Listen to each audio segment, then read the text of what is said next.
Hello everyone and welcome back to Prestige Reef. Today's a slightly more informal introduction than usual.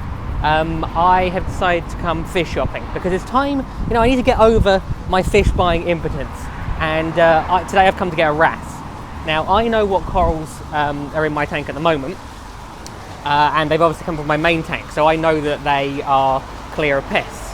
Well, I want to be able to buy additional corals, which is why what I do is I always have a team of wrasse in every tank I have, because then if I miss something,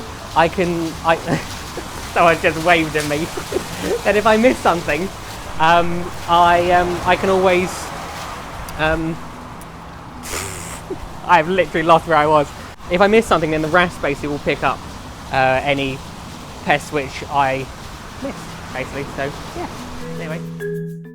Before I take you inside the shop though, I should probably give you an update with regards to what's going on with the tank. The corals still seem to be doing well, with some of the SPS corals already starting to encrust, and even some of the unhappy corals showing signs of recovery. The diatom bloom which originally covered everything has started to die back, and is now predominantly just on the sand. As I said before, when starting a new tank, diatoms are a completely normal part of the process, and unless there's something fueling them, they will die back on their own. There has also been a couple of small tufts of algae appearing, which my mimic tank appears to be rapidly taking care of. This to me means it's time to crack open Red Sea's Algae Control Pro test kit. This contains both phosphate and nitrate test kits.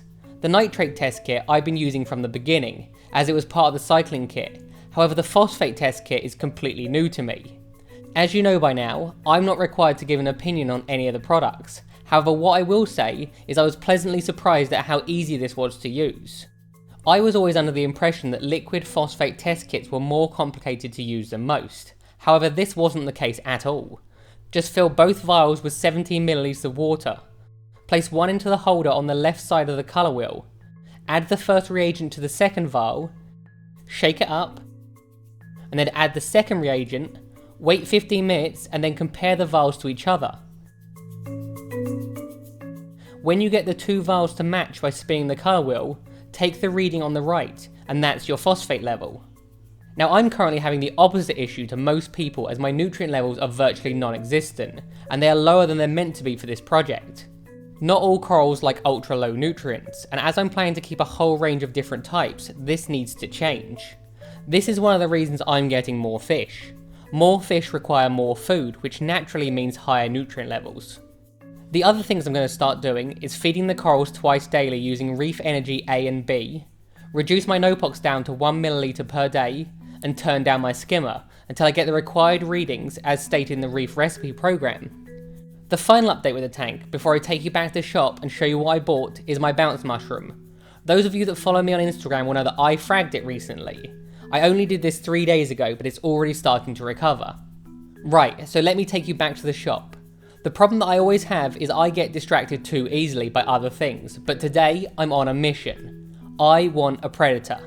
There are 3 wrasse which I love as a secondary defense to pests. When buying a wrasse for this purpose, you want to look out for a specific set of criteria. For me, they need to be easy to keep, non-aggressive, attractive, don't have any special dietary requirements, and unbelievable stealth hunters, constantly cruising the rockwork looking for something to eat. So let's see what I picked up.